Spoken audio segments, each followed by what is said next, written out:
RP Kaduan, Flash Report. Andyan ang IAS. I've asked the Inspector General of our IAS, the Attorney Dulay, to really look into those situations kung mag-arise man sila. So nakakasiguro ang ating mga kababayan, meron kayong redress within the PNP. Kung ayaw nyo naman dyan sa ating IAS, dahil sabihin nyo sa loob ng PNP, napaka-accessible ng ating mga PLEP.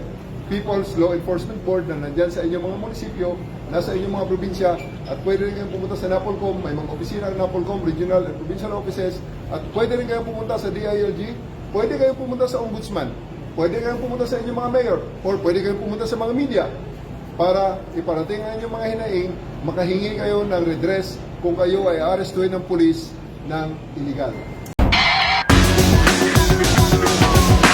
RP Kaduan, Flash Report.